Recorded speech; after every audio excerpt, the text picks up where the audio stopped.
2, 1.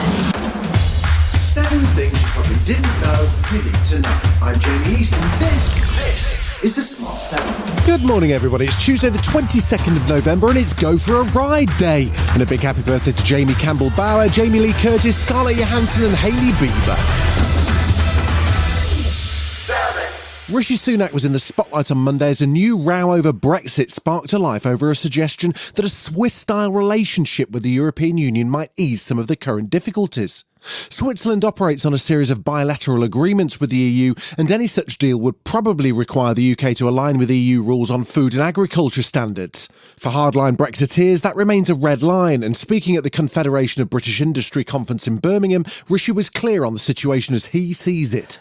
Under my leadership, the United Kingdom will not pursue any relationship with Europe that relies on alignment with EU laws. But with the economy in recession and businesses calling for answers to a shortage of workers and trade barrier issues, what's the solution?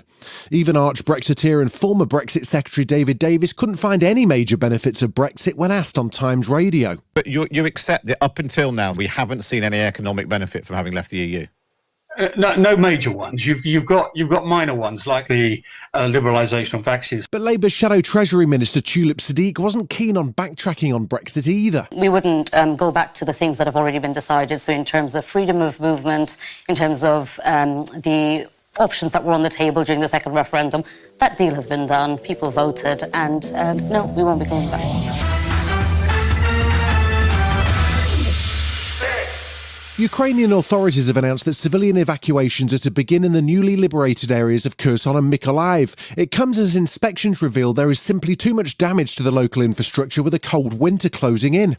James Cowan, CEO of the Halo Trust, a charity that helps to clear battlefields of mines and debris, explains fleeing Russian troops have been busy. We're looking at hundreds of minefields, deep laid entrenched positions, booby trapping, and really work that will last many, many years. Meanwhile, as power outages continue across Ukraine, President Zelensky addressed the NATO conference in Madrid on Monday and requested help to protect his country's nuclear power plants from Russian sabotage. He's also been pushing hard for progress on peace talks, but only on his terms. The Ukrainian peace formula is perceived extremely positively in the world. It's realistic, in contrast to the empty Russian rhetoric about their readiness for negotiations. We will do everything to make the world accept the Ukrainian peace formula. A 5.6 magnitude earthquake struck the main Indonesian island of Java on Monday afternoon local time. The quake triggered a landslide that's left at least 162 dead and hundreds more injured in the town of Cianda, with authorities working to rescue more still trapped under collapsed buildings. Herman Suerman is the administrative head for the region. A lot of houses were destroyed in the villages, and we need heavy equipment for that. A lot of roads were cut off. We're still gathering data for that. Many people have died. The region's prone to landslides along with tsunamis and earthquakes as it sits on the so-called Ring of Fire in the Pacific. This witness was working in her office when the quake hit. I was working as normal, doing reports in the office. Usually we can feel the building moving when someone walks in the building. But just now it was so strong, as if someone had pushed me. The 2022 World Cup isn't exactly going to plan so far. Monday saw a row between FIFA and 7 competing European nations who plan to wear One Love armbands in support of LGBTQ rights. FIFA threatened the captains of the teams, including England and Wales, with yellow cards if they wore the bands on the pitch, and in the end Harry Kane wore a FIFA no discrimination armband instead. It was a particularly embarrassing climb down when the Iranian team refused to sing their own national anthem in a show of support for the anti-government protests in their home country. Roy Keane on ITV's panel felt that both Harry Kane and Gareth Bale should have stepped up and had the courage of their convictions. I think it was a big mistake. I think both players, particularly obviously we're talking about Wales and England here, should have stuck to their guns and done it. Whatever pressure from outside and from their own associations, have the belief. If that's what you believe, then go with it. Still to come on the Smart 7, England and Wales get to play some actual football, and Richard Hammond tells us a strange and touching tale. Right after this. Welcome back. 3, After lots and lots of off-pitch drama, England and Wales finally had a chance to get their World Cups underway. England were first up, facing Iran at lunchtime, and things went pretty well overall. The game finished 6-2 to England, and with 5 scorers including Saka, Rashford and Grealish, it looked like a pretty strong start. But manager Gareth Southgate feels there's still work to do defensively. You know, I've got to be very happy, but we shouldn't be conceding 2 goals at that stage of the game, and you know, it's great, it's a great start, but we're going to have to be better. Wales faced the USA in the evening game, and captain Gareth Bale scored a penalty to level the game and get Wales their first World Cup goal since 1964. Not a good first half, to be honest.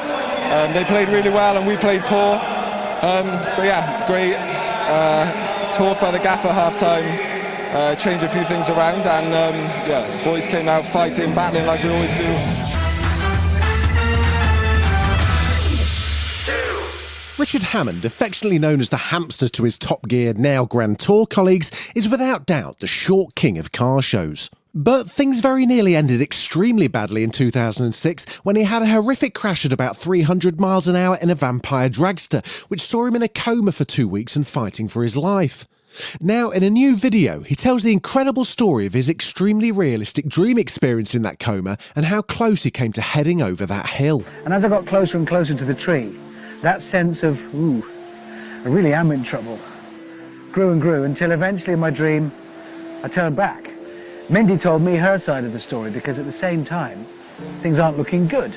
And apparently she roared and screamed and swore at me, "Don't you dare die."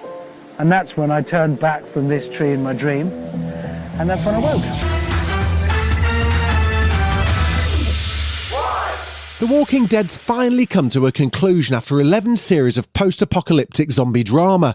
The show's been massive, consistently pulling huge audiences, but now after 12 years of gory ambulatory corpses, it's time to sign off. Well, at least until the 4 spin-offs hit the streaming services.